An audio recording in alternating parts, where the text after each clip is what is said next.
校长，我决定将专利上交国家，加入医科院。校长激动地站起身，太好了，秦同学，你的这项专利一定能救下成百上千患者。只是这可是国家级的机密实验室，至少需要销声匿迹3年，10天后就要启程，不需要和你女朋友和家人再商量一下吗？不必了。秦玉元苦涩一笑，反正那个家早已没有他的立足之地了。去年家里一直资助的贫困生苏阳硕，因父母出了车祸，被父亲接到了家中。和只会默默做事的秦玉元不同，苏阳硕很会讨好人。加入秦家1年不到，他变成了家人的心头肉。不光父亲对他视若珍宝，连秦玉元青梅竹马的未婚妻和妹妹也喜欢上他。自己母亲的遗像被苏阳硕打碎，父亲却说过去的事应当翻篇，撤去整个灵台。就连秦玉元为纪念母亲研制出的心脏支架专利，他都想夺走。为了逼迫秦玉元同意，从小便相知相恋的青梅，甚至以分手相威胁，血浓于水的亲情，青梅竹马的恋情，都比不上一句句花言巧语。秦玉元已经厌倦去和人争，就这样离开吧。他选择放过自己，回到家里。和孤零零的他不同，餐厅里热闹非凡，家里人正在为苏阳硕庆祝他在秦家开启新生活的1周年，却无人记得今天也是秦玉元的生日。妈妈离世后，就再也没人送过他生日礼物，为他庆祝生日。看到女友刘子翰和妹妹秦珊珊坐在苏阳硕一左一右，笑容温柔地看着他，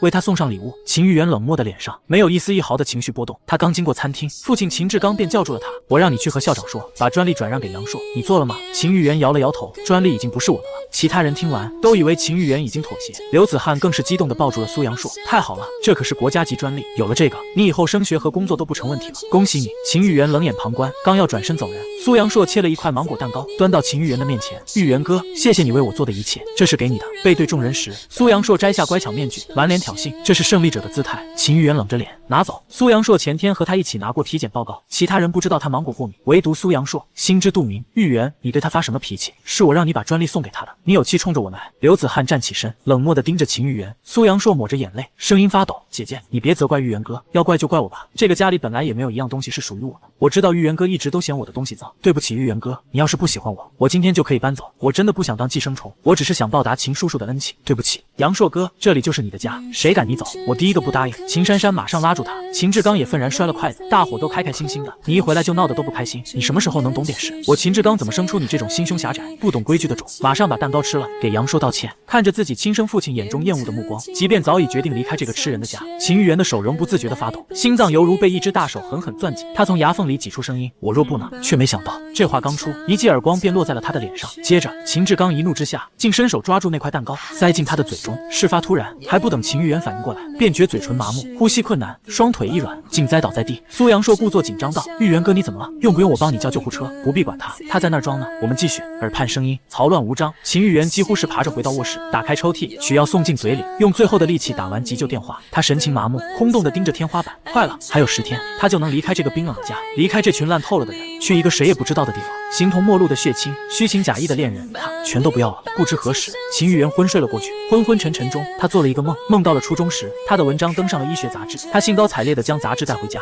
但家里人都看不懂，看了一眼就把杂志扔到一边。只有妈妈看了很久，最后摸着他的头，眼含爱意地夸奖了他。他很好奇，问妈妈也看得懂医学杂志吗？妈妈摇了摇头，声音温柔如春水初生：“妈妈看不懂你写的东西，但开头有你名字的地方，妈妈认得。”后来过了很久，他都记得那个下午。如今他的文章一遍又一遍地登上了各大杂志，但那个会摸着他的头夸奖他的人却已不在了。妈妈，秦玉元醒来时，眼角还有泪痕未干，入眼是一个娇俏可人的护士女孩，是正在医院实习的学妹周可清。学长，你家里人也对你太冷血了吧？我听急救人员说你命都快没了，他们还在聚餐，对你不管不问。你昏迷不醒的这2天，也没一个人来看过你。听到他愤懑的控诉，秦玉元却是面无表情。这异常的反应让周可清不由得有些心疼。哀莫大于心死，大抵就是这种感觉吧。学长，我帮你买了粥，多少吃一点吧。没等秦玉元开口，周可清就不容拒绝的盛了一勺肉粥，放到了秦玉元的嘴边。秦玉元只好张嘴吃下。慢慢的，眼前的周可清和记忆力一道倩影重叠。妈妈刚刚过世时，秦玉元如着了魔般抱着一向不吃不喝，也不肯上学，被气急败坏的情妇用皮带抽得遍体鳞伤，连妹妹都被吓得蹲在角落不敢出声。是刘子翰冲进秦家，用幼小的身体保护她，还将她接回家，亲手喂饭给她吃。那时的刘子翰是他生命里的一束光，他从未想过那个当初承诺过会一辈子跟他相依为命的女孩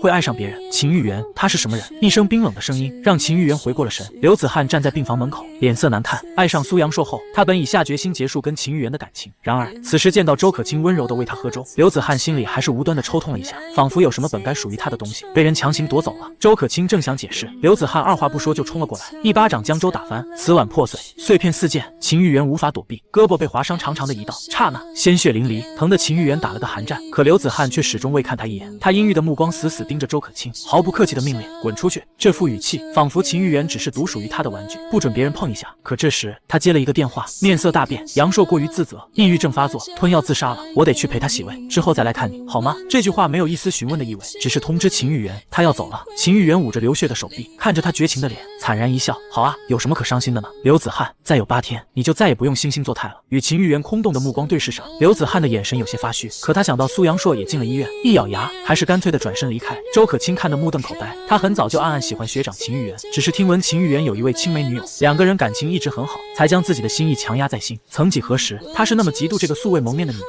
然而他无论如何也想不到，在秦玉媛最需要人照顾的时候，这个女人居然要去陪另一个男人。秦玉媛的伤口仍在不停流血，可她仿佛感受不到疼痛了一样，眼中无光。周可卿心疼的唇瓣都在颤抖，他无法想象刘子翰到底是伤了秦玉媛有多深，才会让向来开朗阳光的学长变成这副样子。学长，我去拿纱布给你处理伤口。伤口处理好后，秦玉媛让他帮自己办理了出院手续。临走前，周可卿轻轻拉住秦玉媛的衣角，他知道秦家现在容不下他，如果秦玉媛不嫌弃，可以多在这里待几天，他愿意照顾秦玉媛。秦玉媛却只是笑着摇了摇头，他不想将周可卿牵扯进来，被伤害的只他一个就够了。回到秦家，秦父给他发了一条信息：杨硕刚刚洗完胃，需要人照顾，我们晚上不回来了。厨房里给你留了饭，你回家了自己吃。餐厅的桌子上只放了几盘生了零碎青菜、肥肉的菜和早已冷掉的汤，这根本不是特意给他留的，而是苏阳硕的剩菜剩饭。秦玉媛面无表情，他早就习惯了。苏阳硕刚来到秦家，秦父就对这个资助生心疼的紧，说他在大山里长大，从小营养不够，所以有好吃的都是优先给苏阳硕。秦玉媛比苏阳硕年纪大，就该懂事，就该心甘情愿的把所有的一切都让出来。秦玉媛本就不是好争的性格，就只能看着苏阳硕夺走他的一切，连他之前的房间现在都被苏阳硕占据，而他只能住在漏风的阁楼，睡着硬板床。可能在秦府眼里，苏阳硕这个嘴巴甜、会讨好人的性格，才是他理想中儿子的样子。这时门开了，妹妹秦珊珊提着袋子走了进来，见到秦玉媛也在，她先是一愣，继而蹙眉，像是看见了什么晦气的脏东西。我回来给杨硕哥拿洗漱用品，另外子翰姐要我转告你，他和你已经结束了，好聚好散吧。杨硕哥的抑郁症又复发了，他现在走不开，这些都是你之前送给他的，他让我还给你。他取出一个录音机，递给秦玉媛，这是秦玉媛送给刘子翰的第一件礼物。小时候他没有钱，买不起什么昂贵的东西，攒了半年的早饭钱才买了这个录音机，录了好多刘子翰爱听的歌，他现在都记得。刘子翰当时流着眼泪抱住他，说一辈子都会好好珍惜这个礼物，而现在他不仅忘记当初的诺言，甚至都不愿意亲手把礼物还给他吗？秦玉媛眼底一片讥诮，所幸心死之后，他也不对刘子翰抱有什么期待，他平静地吐出3个字：知道了。秦珊珊却难以置信地看着他，红了眼圈。子翰姐当年那么照顾你，你对她就只有这点感情？哥，自从妈妈离世后，你就变得好奇怪。杨硕哥这次被你刺激的命差点没了，你到现在连一句关心他的话都没有。我知道了，你是怪杨硕哥抢走家里人对你的关心，心里巴不得杨硕哥去死，对吧？杨硕哥已经那么惨了，你还要嫉妒他？你什么时候变得这么不可理喻了？听到这里，秦玉媛忽然有些想笑，苏阳硕若真的想吞药自杀，又怎么会把剂量控制得这么精准？刚好被秦家人发现呢。这几年，苏阳硕就是靠这种下作的手段，将家里人的爱一点一点全部夺走。他早就习惯了，而且他就算解释了，也会像现在一样，明明什么话都没有说，就已经被扣上一个又一个无中生有的罪名。他连沉默都是错。出门前，秦珊珊狠狠擦掉眼泪，声音冷漠似冰，像是彻底对秦玉媛丧失了期待。你知道吗？我多希望车祸那天为我输血的是你，而不是杨硕哥。明明你才是我的亲生哥哥，可你却在我最危险的时候，像个懦夫一样躲起来。我恨你！伴随着一道粗暴的关门声，秦珊珊走了，再也没有回头看过他。半年前，秦珊珊被一辆酒驾失去控制的车撞伤，失血过多，情况危急，医院血库存量告急，还差1400毫升。本来秦父和秦玉媛准备一起输血救他，结果秦父只抽了200毫升，便大叫着不行了，让医生拔掉针管。而秦玉媛在被抽到800毫升的时候，就已经神志不清了。可想到躺在病床上的妹妹，她还是咬着牙让医生从她身上抽满足1200毫升的血液。可等她醒过来，却发现自己处于一个陌生的老旧病房内，身边一个人都没有。原来秦父为了让女儿和新来的贫困生苏阳硕搞好关系，竟说输血救人的是苏阳硕。出院后，秦玉媛强撑身体去找秦珊珊解释，得到的却是她的一记耳光。她一边哭一边咆哮着问，为什么在自己最需要的时候找不到人，反而让苏阳硕为她输了那么多血，连命都差点丢了。秦玉媛忍着心寒，告诉她回医院查一下输血的记录，就知道是谁救的她了。而她直到现在都没有去查过，反而坚定不移地相信自己体内20%的血是苏阳硕给的。在她心里，自己这个哥哥就是一个见死不救的白眼狼，无论他做什么说什么，全部都是别有用心，无所谓。她也不想再解释什么，她也受够了。秦玉媛坐在沙发上，空荡荡的屋子里没有一丝家的温馨，窗外的风声呜呜作响。她闭上眼睛，捂住耳朵，却依旧躲不过那沉重的、压抑的，仿佛随时都能将她碾碎的空气。既然这个家里已经没有人在意她，需要她，那么她便永远消失吧。手机响了，是苏阳硕发了朋友圈报平安，感谢大家的关心，我已经没事了，谢谢子翰姐在我需要的时候每次都会陪着我，我会用我的余生去回报你。配图是苏阳硕躺在病床上，和陪护在身边的刘子翰十指相扣，他们两个看起来是那么登对，但秦玉媛只是粗粗扫过，便将手机熄屏，随手放到一边。他和刘子翰已经结束了，无论苏阳硕的用意是向他炫耀也好，还是想要挑衅他也罢，他都不在乎，也不会因此或喜或悲。为自己下厨做了顿热乎乎的晚饭，秦玉媛便睡下了。家里空无一人后，这竟是他近几年睡得最安心的一觉。次日清晨醒来，秦玉媛为自己做了一杯手磨咖啡，坐在院子的藤椅上，听着晨间电台，舒展筋骨。一直在为家事所累的他，第一次如此享受生活。他早该为自己而活。吃过早餐后，秦玉媛回到房间，想将刘子翰送给自己的礼物也整理出来退还给他，但整理后才发现，交往的这些年来，刘子翰送他的东西屈指可数，零星的几样也都是些不值钱的破烂。即便每一样秦玉媛都视若珍宝的锁入抽屉收好，但取出来后才发现，这些礼物都已随时间而泛黄发霉，就像刘子翰对他的感情一样。秦玉媛摇了摇头，刘子翰有洁癖，这些东西退回去他也不会要的。他将这些东西全都扔进了铁桶里，连同他和刘子翰拍的所有合照一起点燃，熊熊燃烧的烈火无情地吞噬着曾经所有美好的过往。做完这一切后，秦玉媛去领了休学手续，剩下的这几天，他想去周边旅游，换换心情。正当他翻看着旅游攻略时，刘子翰来了。和悠闲的秦玉媛不同，听秦珊珊提起秦玉媛收到他退回去的礼物，竟然面无表情时，他一晚上都没睡好。秦玉媛有多爱他，他最清楚不过。他不敢相信秦玉媛会是这个反应。然而，在见到了庭院铁桶里烧焦的礼物和照片后，他顿时和天塌了一样。这些东西以前秦玉媛视若至宝，如今竟然弃如敝履。你为什么要把我送你的礼物和我们的照片都烧掉？听到刘子翰略微发抖的声音，秦玉媛抬起眼皮，看着他惨白的脸，放太久发霉了，所以就烧了。刘子翰先是一愣，旋即像是想明白了什么。你是知道我会来看你，所以才故意演了这出戏，想要欲擒故纵挽回我吗？秦玉媛，为什么你总是这么幼稚？他本想马上离开这里，可余光却发现了秦玉媛放在茶几上的休学手续。刘子翰大脑一片空白，你要休学，就因为我们要你把专利让给杨硕。说啊，你要去哪？刘子翰心中突然涌出一股莫名的惶恐，他紧紧抓住秦玉媛的胳膊，尽管秦玉媛就在他的身边，看得见也碰得到，但不知为何，他总有一种秦玉媛随时都会永远消失的感觉。秦玉媛不准备现在就告知他真相，我有些累了，准备休学几天，去周边玩一玩，不会走多远。他将自己正在看的旅游攻略展示给他，见秦玉媛说的不假，刘子翰这才稍稍放心的松开了他。那就好，我就说你不至于这么小气，一个专利而已，你下次再搞一个不就行了？正在这时，他的手机响了，是医院里的秦珊珊打来的。子翰姐，你去哪了？杨硕哥醒来后发现你不在身边，病情又发作了，现在哭喊着撞墙，流了好多血，你快来！刘子翰急匆匆准备出门，还不忘转头叮嘱，你想旅游散心就去吧，记得别离家太远。秦玉媛无声的笑了，放心吧，不会太远，刚好让你们找不到而已。路过院子，看着那堆面目全非的灰烬，刘子翰秀眉紧蹙，心里还是很不舒服，可他马上就释然了。反正秦玉媛都已经这么绝情了，他也不用对这种人愧疚，只是不知道为什么，他还是一直觉得秦玉媛似乎有什么东西瞒着他。别瞎想了，他能去哪呢？眼下还是照顾杨硕更重要，容不得我分心了。想到苏阳硕，刘子翰转头又把秦玉媛抛在身后。之后几天，秦玉媛跟团将市里名胜走了个遍，身边都是他的同龄人，气氛非常好。他们在山巅看日落，在繁星之下唱歌烧烤，在这里他不会再被亲情和爱情所伤，越发觉得人终究是要为自己而活。旅行的最后一站是一家很高级的花园餐厅，秦玉媛刚找了个靠窗的位置，准备静静享受午后时光，便见有人走进餐厅，是苏阳硕。今天也是苏阳硕出院的日子，全家人都在为他庆祝。他们找了最显眼的位置坐下，香槟、礼物、蛋糕，这些都是秦玉媛从未拥有的东西，现在全都摆在苏阳硕的面前，任他挑选。看秦父为苏阳硕倒酒，刘子翰面有担忧，秦叔叔，杨硕刚出院，别让他喝酒了。那怎么行？没人陪我喝，我这酒不全浪费了？要不子翰你替他喝2杯，姐姐别担心我，少喝一点没关系。苏阳硕温柔地贴近刘子翰耳边，叔叔今天开心，我不想他扫兴，就让我喝吧。二人这副亲密样子，在旁人眼中完全是一对恋情升温的小情侣。见状，秦珊珊马上起哄，不喝也行，要不你们2个亲一个吧。秦府眼前一亮，对，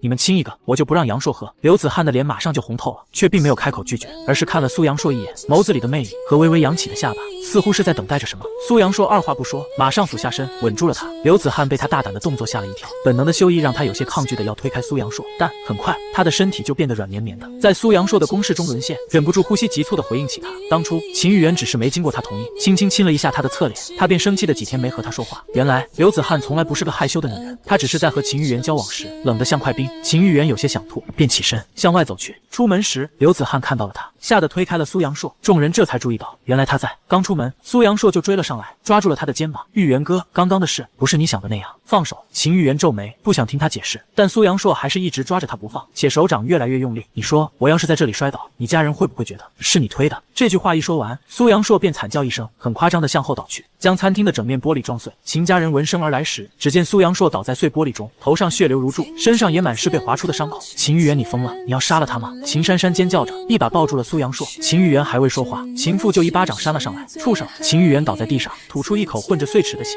她的牙齿被打断了一颗。她张开嘴想要解释，但看着自己家人怨恨、愤怒，恨不得将她生吞活剥的眼神，本来想说的话却卡在喉咙里，怎么也说不出来。她的血亲只相信苏阳硕这个外人，他无论说什么都是在撒谎。都是那么十恶不赦。苏阳朔在秦珊珊怀里哽咽出声：“玉元哥，你如果讨厌我，只说一声，我马上就会永远从这个世界消失。如果你怪我抢走了姐姐，我可以把她还给你，只要你能开心，我什么都愿意做。求求你别打我！”苏阳朔的演技让秦家人的眼圈都红了。秦玉元，你是觉得阳朔把我从你身边抢走了，才这么对他的吗？刘子翰难以置信地看着秦玉元，秦玉元呆呆地和他对视，然后笑着呛出一口血。一个人在心寒到极致时，原来是会笑出声音的。看到这时候，秦玉元居然还能笑，刘子翰对秦玉元的失望来到了顶点。你知道吗？我现在一点也不恨你，我恨的是当初那个眼瞎的自己，居然曾经那么喜欢过你这种烂人。你真该死！我希望你马上去死！撂下这些话，他转身离开，和秦家人一起扶着苏阳朔去了医院。看着他们的背影，秦玉元的笑却怎么也止不住。周围的路人都以为他是失心疯了。他躺在地上，很久都爬不起来。他的心已经被彻底撕碎，千疮百孔，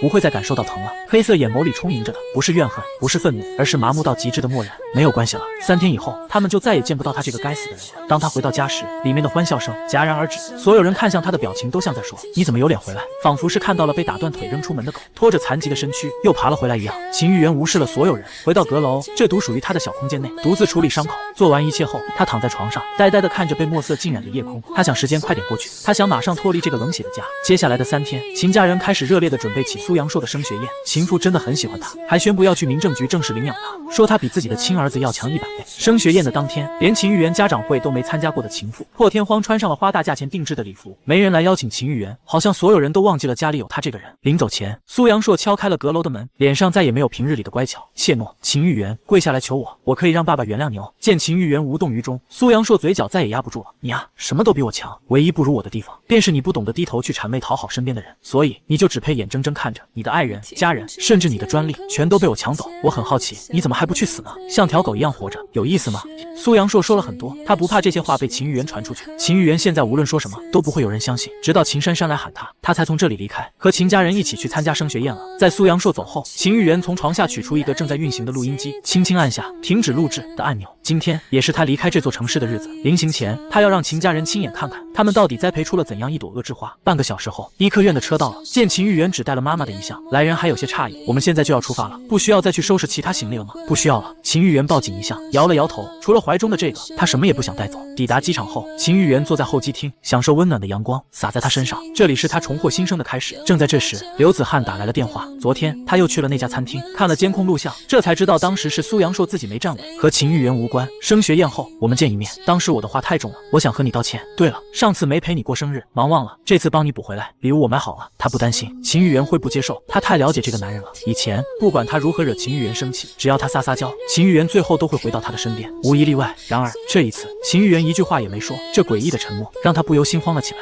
广播响起，登机的时间到了。刘子翰脸色大变，等等，这是什么声音？你到底在哪？秦玉元挂断了电话，取出手机卡，排指捏碎。现在的他已经不会被虚假的深情打动，无论是父亲也好，妹妹也好，还是曾经的青梅竹马也好，他全都不想见。一念至此，他迈步离开，再没回头。升学宴现场，刘子翰拿着手机，身体不停发抖。他从未想过有一天秦玉元会挂他的电话，不过当他再度打过去时，他却再也没听到秦玉元的声音，只有一串机械冰冷的提示音，告诉他对方的手机已经关机。到底出了什么事？秦玉元什么都没说，他只听到一声隐约响起的广播声音，好像是在机场，但那怎么可能？秦玉元一个人坐飞机能去哪？子翰姐姐，你怎么了？苏阳朔看出了他心神不宁，不由走过来问道。他将秦玉元的手机已经打不通的事讲了。姐姐你放心，临走前我还去看了他，他就在房间里，这么短的时间内不可能去别的地方。见刘子翰依旧心不在焉，苏阳朔便握住他的手，委屈地看着他。玉元哥肯定还在怪我抢走了他的专利，都是我的错。姐姐我回去就和玉元哥道歉，哪怕跪下来求他，我也一定会让你们和好。刘子翰微微蹙眉，如果是平时听到苏阳朔这番话，他肯定无比感动，现在却觉得哪里怪怪的。他看了录像，得知秦玉元并没有推苏阳朔，但苏阳朔自己却表现得一副被秦玉元殴打了的样子，这才害得连他都误会秦玉元对其动了手，由此失去理智，说了那么多让他现在都后悔的话。事后他也去找了苏阳朔，苏阳朔只是可怜巴巴地说，当时他也没记清是自己没站稳摔倒的，还是被秦玉元推了。这副说辞很是敷衍，像是想要蒙混过关一样。不过考虑到当时苏阳朔刚出院，身体虚弱，倒也并非不是没有可能。他想要说服自己，那真的只是一场意外。但每当夜深人静时，他的心里都会浮现出一个可怕的念头：如果苏阳朔是故意陷害秦玉元呢？类似的事之前也出现过了。每当他去看秦玉元时，苏阳朔都会自残吸引走他的注意力。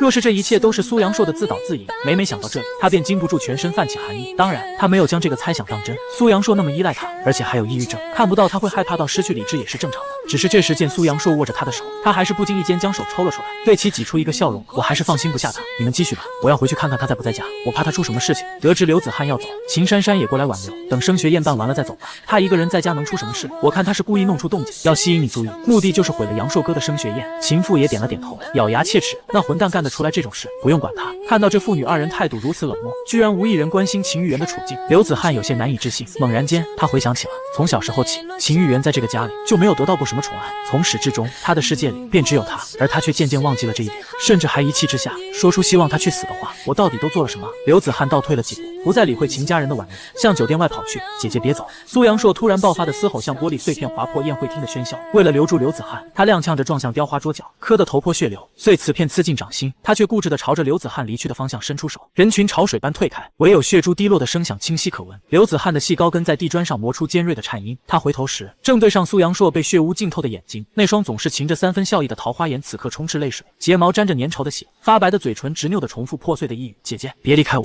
求求你了，我什么都愿意做。看到苏阳硕的样子，秦珊珊不禁掉了眼泪，他药盒还锁在我包里，医生说再受次机会，抱歉。刘子翰心中犹豫了一下，最终他还是转过身，快步离开了升学宴。他心里一直萦绕着一股极为不好的预感，这让他现在顾不得其他，只想快点见到秦玉媛，好好和他解释清楚。玉媛，你在哪？他撞开阁楼木门的瞬间，熏香混着未散的体温扑面而来，里面空无一人，阳光从窗外斜切进来，洒在了书桌上礼盒，礼盒下面压着的信纸，墨迹还泛着潮湿。我走了，不必来找我。从此山岳不相识。刘子翰的脑袋里炸起一声轰鸣，眼前的世界也开始旋转颠倒，险些令他跌坐在地。缓过来后，他颤抖摇了摇头，口中自言自语：不可能，你只是在吓我对吗？秦玉媛能去哪里？他根本无处可去。从小时候失去了妈妈后，他就是一个没人疼爱的孩子，是刘子翰陪着他笑，陪着他哭，陪他种了满园桃花。他至今为止最美好的回忆，全部都是陪他一起度过的。他怎么会狠心的从他的世界里永远消失呢？像是想到了什么，刘子翰跌跌撞撞地跑到庭院的一棵桃树下。他记得很清楚，在种下桃花后，他和秦玉媛一起在这里留下了时间胶囊。秦玉媛写了一封信，那是交给长大后的他。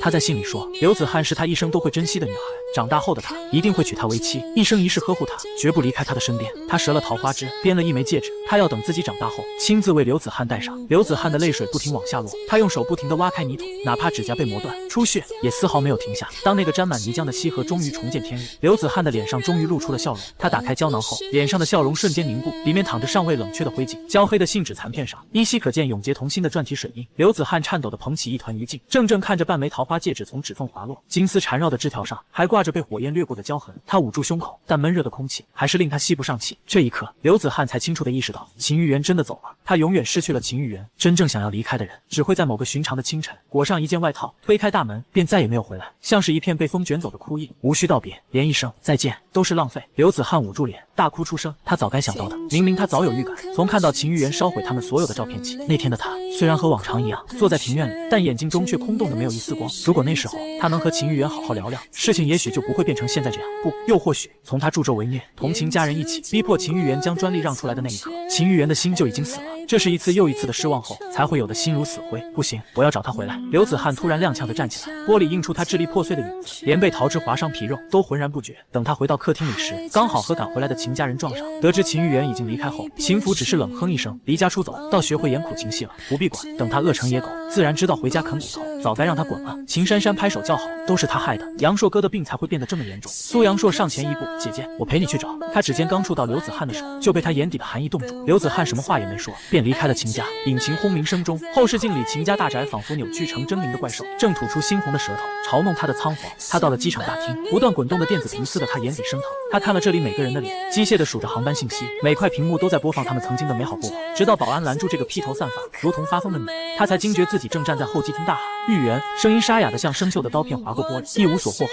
他又抱着最后一线希望去了秦玉媛所有可能会去的地方。他多么希望能在某个街角见到他的身影，他一定会冲过去抱住他，对他道歉，告诉他自己从此以后都会站在他这一边。暮色漫上来时，无处可去的他全在城郊废弃天文台的铁门边，这里曾是小时候他带他看流星雨的圣地，此刻却只有乌鸦啄食着记忆残渣，除了荒芜再无其他。手机在兜里震得发烫，秦父的声音像泡了油的麻绳，子翰，你走以后，杨硕的病又犯了，刚刚吵着要割腕，我们差点没拦住，你快回来吧，他那么想死，那就让他去死吧。刘子翰愤怒地把手机砸向铁门，爆开的电翅板惊飞乌鸦。挂断电话后，他抱住双膝，无助地大哭起来，冷风灌进领口。恍惚间，他的耳畔响起16岁那年秦玉媛温柔的声音，你知道吗？参宿4爆炸时，光要经过642年才能抵达地球，而我们之间原来隔着比参宿4更漫长的光年。暮色如血，刘子翰踩着满地残阳回到秦家，啪！泛着消毒水味的检测单被狠狠灌在苏阳硕脸上，纸张锋利的边缘在他苍白的脸颊划出红痕。青年蜷缩在真皮沙发里的身躯猛地一颤，像只受惊的幼鹿，血清素浓度正常，多巴胺受体活性平稳，各项指标都没有异常。刘子翰每个字都淬着冰渣。苏阳硕，你根本没有抑郁症，为什么要骗我们？空气骤然凝固，一旁的秦珊珊就将检测单团成一团扔进了垃圾桶。你凭什么查杨硕哥的隐私？心理疾病又不是验血就能。那这个呢？刘子翰甩出盖着假章的诊断书，眸光愈发锋利。精神科根本没有姓张的主任医师，也没有他的就诊记录。我又去查了附近监控，找到他当晚在城南酒吧街。他自一开始就没病，而且比谁都要健康。苏阳硕突然捂住太阳穴，纤长的睫毛沾满泪珠。我一直睡不好，那天我是想去买褪黑素，演够了吗？看到这时候他还在演戏，刘子翰眸子里的怒火简直都要喷出来了。你不是想自杀吗？我现在把刀给你。他取出一把军刀，当啷一声扔到了茶几上。瑞士原产，够不够锋利？动手吧，我就在这里看你表演。放心，你要是不想死，我会帮你打急救电话的。苏阳硕的表情瞬间僵硬起来，被刘子翰的气势压迫的大气也不敢喘。够了！情妇的咆哮震得水晶灯叮当作响，他将苏阳硕护在身后，浑浊的眼珠爬满血丝。自从玉媛失踪，你就跟疯狗似的乱咬人，先是毁了杨硕的升学宴，现在又讲一大堆乱七八糟的话。我看你的病才是最严重的，滚！马上给我滚！不要再刺激我儿子杨硕了。秦珊珊也气愤地站起身，子翰姐，连我都觉得你有妄想症了，你不能因为找不到秦玉媛就对杨硕哥发脾气吧？他可是病人，这件事和他又没关系。刘子翰不可思议地看着秦家这对父女，他没想到自己已经把证据找得这么充分了，竟然还是没有人相信他。这时他终于理解了秦玉媛在家里到底都受了怎样的委屈。你们无药可救。盛怒之下，刘子翰就要离开秦家。这时秦珊珊嘟囔了一声，爸，那个人虽然走了，不过他当时答应转让给杨硕哥的专利证书还没有交给我们。没有这个东西，杨硕哥升学的事是不是会很麻烦呀？他没给我看，他桌子上不是摆了一个礼盒吗？我拆开看过了，里面只有一个录音机，别的什么都没有。他留下这个做什么？本来这只是父女二人的随口一谈，但坐在沙发上的苏阳硕仿佛意识到了什么，脸色突然大变。他的反应刚好被刘子翰注意到，难不成录音机里有什么对他不利的东西吗？见情妇要随手将录音机扔进垃圾桶，刘子翰立即上前一步，等等，我要听一下录音机里都录了什么东西。秦家人的话倒是提醒他了，秦玉媛特意将这个录音机装在礼盒里，摆在那么显眼的地方，一定是有原因的。这有什么好听的？说不定是一些诅咒我们的话，太不吉利了，还是扔了吧。苏阳硕很反常的起身要去拆录音机里的磁带，表现十分紧张，简直不像是平时沉稳的他会冲动做出来的举动。住手！刘子翰怎会让他如愿？立即上前阻止。就在二人争抢时，刘子翰抢先按下了录音机的播放按钮，随着一阵沙沙声，一道得意洋洋的声音响起：秦玉媛，跪下来求我，我可以让爸爸原谅你哦。录音机里苏阳硕的语气没有一点唯唯诺诺，嚣张跋扈至极。我很好奇，你怎么还不去死呢？像条狗一样活着，有意思吗？等你死了以后，我会送你爸去见你，让你们父子团聚的。到了那时，你们家里这一切都是我的，我会好好疼爱你妹妹和你那位小女友的，你知道吗？他们两个可是对我信任到我说什么他们都会相信的地步，尤其你爸那个老东西，只要我说几句漂亮话，他就对我疼爱的不行，简直是你们家里最好骗的。他知道你妹妹不喜欢我，甚至还主动帮我出主意，让他以为是我抽血救了他的命。你信不信？我只要勾勾手指，他就会主动爬上床来报恩。好了，你妹妹再叫我了，等我参加完升学宴后再来弄你。这一次，我要让你连阁楼都住不成，只能躲进地下室里，像只下水道的老鼠。哈哈哈哈！当录音机的声音戛然而止，客厅便陷入一片死寂之中。秦珊珊全身冰凉，不停发抖，正用一副难以置信的震惊表情注视着苏阳硕。秦父则更是脸色涨红，他从未想过自己对苏阳硕那么好，连亲生儿子都不要了，为他做了那么多，还去民政局正式收养他。结果他却盘算着日后要如何害死自己，夺走秦家所有财产，包括刘子翰自己都没想到，录音机里居然录了这么多令人毛骨悚然的话。如果不是有这个录音机在，任凭秦玉媛怎么解释，他们也不会相信这些话都是出自苏阳硕之口吧。他原来受了这么多委屈。想到这里，他的眼圈不禁泛红，他捂住嘴，忍住干呕的冲动，泪水止不住的往下落。秦叔叔，你听我解释，事情不是这样的，这个录音机录的话都不是我说的，这是秦玉媛造假来陷害我的。苏阳硕拼命的想要解释，可他脸上的满头大汗和慌张的眼神已经完全出卖了他真实情绪。你这野种，还敢不说实话？秦父再也忍不住了，如火山爆发一般冲上去，将他按在地上，拳头如雨点般往他脸上砸，拳头砸在肉体上的闷响在客厅炸开。苏阳硕的哀嚎声逐渐变得支离破碎，他像条脱水挣扎的鱼般抽搐着，鼻涕眼泪糊了满脸。对不起秦叔叔，我就是个没爹没妈的野种，太想要个家了，所以才说了那些谎话。他忽然抓住秦府的裤脚，额头在地板上磕出青紫。饶了我吧，我再也不敢骗人了，求求你饶了我吧。秦府红着眼睛盯着他，回应他的是更爆裂的拳风。当秦父终于停手时，苏阳硕已经和条死狗一样躺在地上，奄奄一息了。爸，秦珊珊的声音像是从冰窟里飘出来的。车祸那天到底是谁给我输的血？秦父身体剧颤了一下，突然发狠，啪啪的抽着自己耳光。是你哥玉媛啊！他扯着头发嘶吼。我当时鬼迷心窍，想让你不要那么敌视苏阳硕，才给他出了主意。医院还有玉媛的抽血记录。听到秦府亲口承认，秦珊珊瞳孔猛地收缩，指甲在沙发皮面上抓出5道白痕。他突然仰头发出尖利的叫声。声，声音却在最高处戛然而止，整个人直挺挺向后栽去，当场昏死了过去。秦父扑过去接住女儿，心如刀绞。他知道这一切都是他过分偏心苏阳硕造成的，愧疚地看向沉默的刘子翰，喉头剧烈滚动。姑娘，你找到玉媛的线索了吗？我陪你一起去找，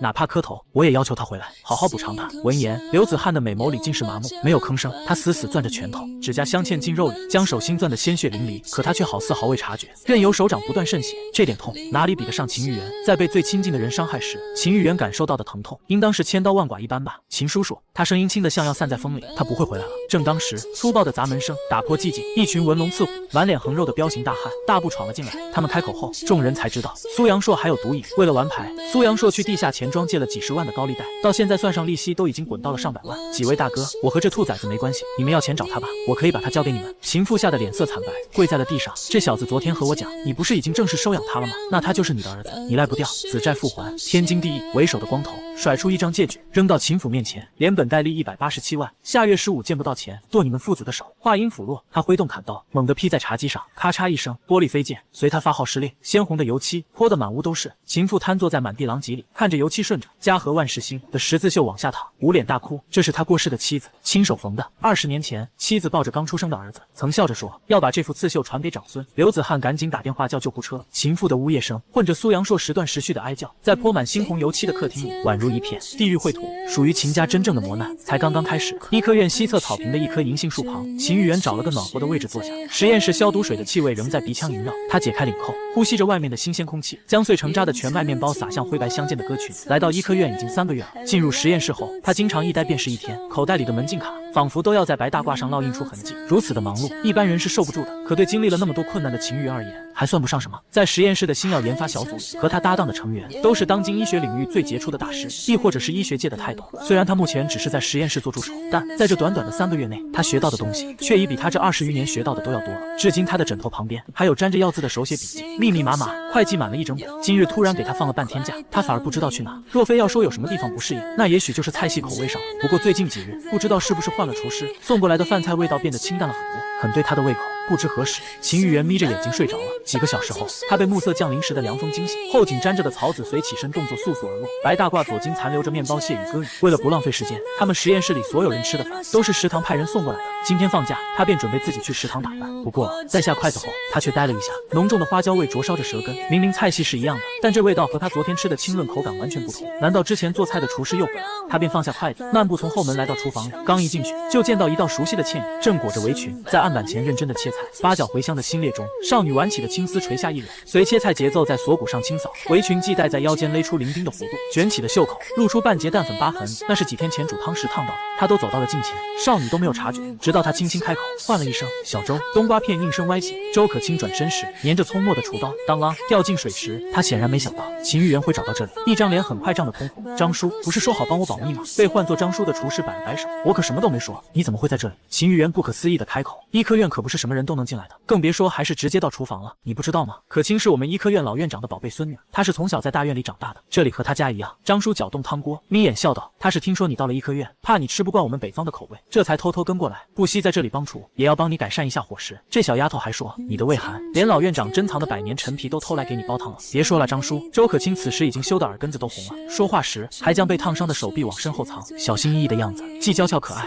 又让人心疼。繁星如练，浸着月色的石椅上，周可清安静的蜷着，她将学偶式的小臂搁在秦玉媛膝头，月光在羊脂玉般的肌肤上凝成薄霜，药膏触到烫伤的刹那，血管在薄皮下金黄游动，烫伤还挺严重的，要是不好好处理，以后可是要留疤的。你也是医学院的学生，怎么这么不注意？没有关系了，手臂上有点疤，哪有人会在意？我在意。秦玉媛叹了一口气，令少女眸光呆住。上完药后，秦玉媛神情严肃地看着他，小周，你明天回学校吧，我明白你的心意，但现在我没有谈情说爱的时间，也不想你为我在这耽误青春和学业。周可清张了张嘴，刚想说什么，便听见秦玉媛的声音继续响起，明年医科院统招，考进前50，我等你。他当然看得出来周可清对他的感情，他也对这个小学妹不反感，不过他可不想周可清因为一时恋爱脑而荒废学业。有了秦玉媛的承诺，周可清终于答应明天回学校。第二天，秦玉媛帮他提着行李，送他到了机场。学长，能抱一下吗？上飞机前，小丫头希翼地看着他，见秦玉媛点头后，周可卿才扑进她的怀里，将脸埋进她白大褂第3颗纽扣。少女的气息裹着心跳声，让秦玉媛一时失了神。许久后，周可卿才恋恋不舍地松开了她，